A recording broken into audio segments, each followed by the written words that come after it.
Meu nome completo é Beatriz Auxiliadora Barros Cardoso Tofete. Eu nasci no dia 21 de julho de 1941, na Fazenda Pimenta. E sou a segunda filha de 3. Entre 3 tenho mais 2 irmãos. Meus pais são Antônio de Pádua Cardoso, que é patrono desde 1971 da ETEC aqui de Batatais, tem o nome dele Antônio de Pádua Cardoso, e Helena Martins de Barros Cardoso. Meu irmão mais velho, Antônio de Pádua Barros Cardoso, nasceu em 1940, também na roça, e José Álvaro Barros Cardoso nasceu 5 anos depois de mim. Eu preciso fazer um parênteses aqui, contam que entre mim e meu irmão, entre eu e meu irmão, a minha mãe teve um aborto de gêmeos. Estudei, fui alfabetizada na escolinha que meu pai construiu, né, para as crianças da região e também da fazenda. E depois o ginásio, o 4º ano tinha que fazer na cidade, porque não tinha escola da roça, só tinha 1º, 2º, 3º. Mamãe nasceu na roça, meu pai nasceu na Praça Barão do Rio Branco, filho de Álvaro Cardoso, meu avô Álvaro Cardoso, que dá nome à praça, tem lá no fim da avenida. Vovô era dentista prático e uma pessoa de um coração maravilhoso. E naquele tempo, ser delegado era função de como é que fala? De confiança. Ele foi delegado, a cadeia era em frente, era o 3º BC, foi delegado, e ele tem uma peculiaridade, uma coisa curiosa, que hoje seria crime, hoje tudo é crime, menos o crime, né? Ele cuidava do dente dos presos, voluntário, ele tinha pena. E ele tinha uns tubinhos de anestesia. Eu falei, vovô, o que você vai fazer? A gente ficava no consultório brincando ali, enquanto ele falou, eu vou levar, filha, um pouquinho disso aqui pro preso, porque um pouquinho, se ele ficar sem nada, ele fica doente, ele não aguenta, e um pouquinho não vai fazer mal. Então eu levo um tubo de anestesia, mas é pinga. Então, daí eu vim para Batatais e fiz o 4º ano no Poston Luiz, né? E depois fiz admissão para o ginásio e fiz o primeiro colegial no primeiro ano no colégio da Nossa Senhora Auxiliadora. No 2º ano, como o meu irmão também estudava aqui e o horário não batia, nós fomos para o ginásio do Estado, na 2ª série ginasial naquele tempo. Hoje é ensino médio 2, né? E aí eu fiquei lá só 1 ano, porque depois a minha mãe tirou carta e ela vinha trazer, o papai trazia ela buscava, então ajeitou para eu voltar para o colégio. Então fiquei no colégio, terminei o ginásio no colégio, fiz o curso de magistério. Com 17 anos eu me formei professora e também, junto com o professor, eu fui da 2ª turma da Escola de Comércio, que funcionava aqui onde foi o SESI, onde foi o 3º BC, e hoje é a Casa de Cultura, graças a Deus. E quando eu fui no Colégio das Freiras, a irmã Clarice estava dando aula, eu me lembro que ela foi falar das provas da existência de Deus em São Tomás de Aquino. Eu achei aquilo tão lindo. Eu falei, puxa, filosofia, eu vou fazer filosofia. Eu quero fazer isso. E meu pai, naquele tempo, minha mãe deixaram ir para São Paulo. Ele disse que lá era no Sede Sapiense, que é onde estudou também a Regina Maura. Porque era faculdade, uma faculdade só para mulheres, olha só. Era uma extensão da PUC. Minha formatura foi 13 de dezembro. Quando foi no 3º ano, meu pai morreu, eu vim embora e o mundo caiu. Eu achava que a minha experiência primeira de morte foi terrível. Eu terminei dia 13 de dezembro e casei dia 8 de janeiro com o Roberto. Meu marido, Roberto Tofete, a gente é conhecido desde criança, foi amigo do meu irmão. Começamos a namorar, ele tinha 16 anos, eu tinha 15. Ele também fazia curso de comércio, depois ele foi para São Paulo. Ele estava em São Paulo, estudando na USP, fazendo matemática, quando eu terminei a faculdade. Roberto formou antes, um ano antes, e veio lecionar no Colégio Vocacional, que foi uma experiência maravilhosa também, que é outra história, porque o pior assassinato que o golpe militar fez foi acabar com os institutos de educação e com aquela escola cuja coordenadora, Maria Nilde, foi presa uma vez, nós fomos lá. E aí, o Roberto lecionou no Vocacional e eu lecionava ali. Depois aí o Roberto prestou concurso. Fomos para Ribeirão, no Antônio Mota, ele lecionou lá e eu fui acompanhando como professora, cobria os horários. Disciplina que a senhora dá? Filosofia. Filosofia. Então, quando abriu a Barão de Mauá, o velhinho foi lá em casa perguntar se eu queria dar nome. Eu falei, não, eu não quero, eu não tenho competência para isso. E o Roberto convidou o Roberto lecionava no Antônio Mota, depois na USP, na psicologia, e deu nome à cadeira de matemática na Barão de Mauá. E eu peguei a cadeira de filosofia, era pouquinha gente, era uma delícia depois.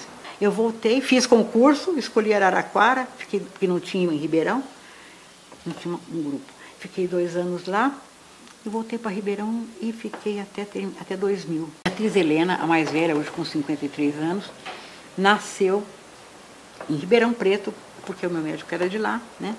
Mas eu morava em Batatais ainda, na Avenida dos Andradas ela nasceu. O Roberto Luiz nasceu também, eu morava em Batatais, nasceu em Ribeirão, e no ano seguinte, quando o Roberto Luiz tinha 1 ano e meio, 2 anos, nós mudamos para Ribeirão, porque foi quando o Roberto entrou no Túnel Mota. Lá nasceu o Luiz Fernando, que é meu 3º filho, que graças a Deus tem filhos gêmeos, Ana Tereza e João Fernando, né? E depois a temporona, veio dali 5 anos, eu tive a Aninha, eu quis ter a Aninha.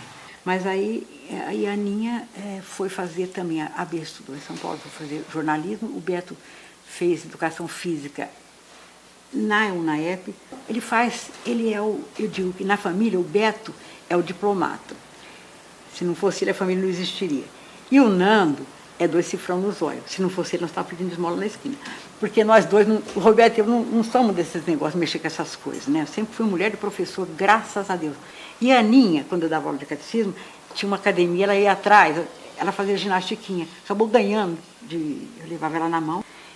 E aí ela foi fazer jornalismo na Casper Libero. Ela fez o jornalismo, depois trabalhou no 2º ano num jornalzinho de palavras, chamava que era só de propaganda.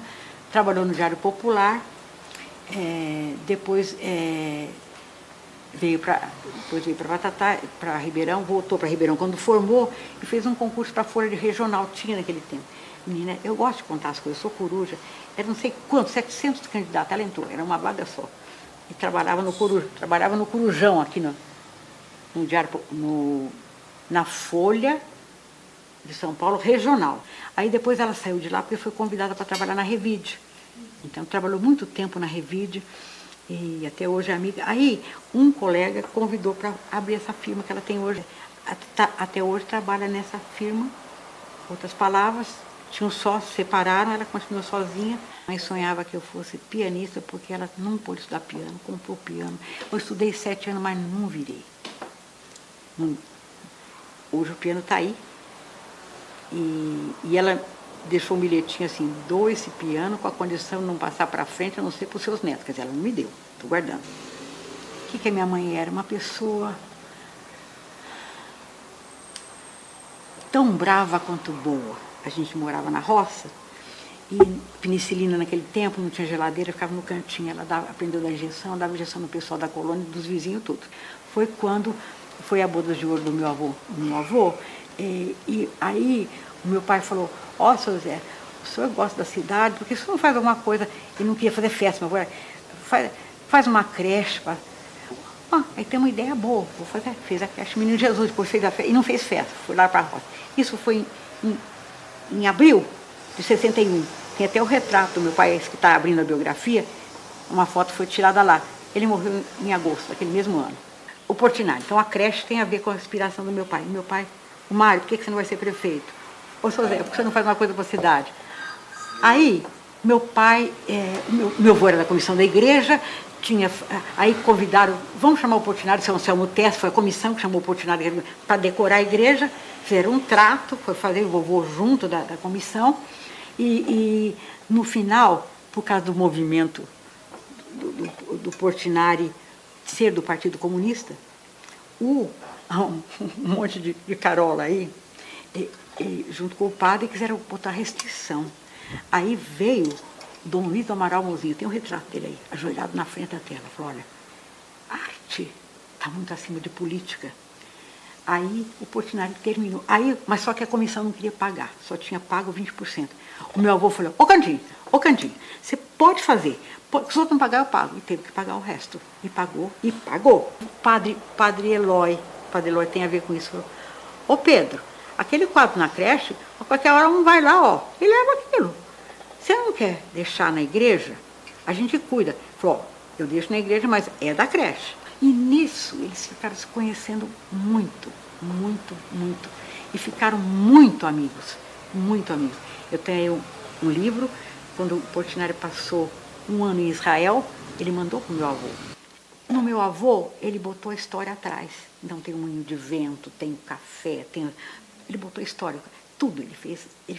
Então esse quadro tem valor porque ele fez uma coisa que é única no mundo. Por causa disso, o Portinari deu de presente para Batatais as vias sacras que ele fez, só tem em Belo Horizonte aqui. Eu não lembro, era prefeito, era então prefeito, o Zé Marcílio Baldock, aquele Zé Marcílio que lá tinha sido... E meu pai morreu, foi assim, a morte do meu pai na cidade foi um apagamento. Meu pai morreu em 61. E construiu o ginásio profissional, a escola profissional, que foi criada em 50, tem a historinha dela inteira, não tinha nome. Aí ele apresentou para a Câmara para dar o nome, como tem a Maria Virgínia, como tem o ZTL, para dar o nome do meu pai, que foi em novembro de 71. Aí quando foi em agosto de 72, está fazendo 45 anos, que o projeto passou no fim do ano, e os documentos da escola passaram a ser, era então Ginásio Industrial Estadual Antônio de Pádua Cabral. Então teve vários nomes. Eu me formei em 62, eu me casei no dia 8 de janeiro de 1963, aqui na Igreja Matriz de Batatais, às 9 horas da manhã, de uma terça-feira, sem nada. Minha mãe não queria que botasse nem flor na igreja, porque estava muito perto da morte do meu pai. Veio minha tia, falou que era para pôr. E o Roberto falou, vamos marcar numa terça-feira cedo, que não vai ninguém. A igreja, graças a Deus, estava cheia. Gente para rezar para nós, que nós estamos nos aguentando até hoje.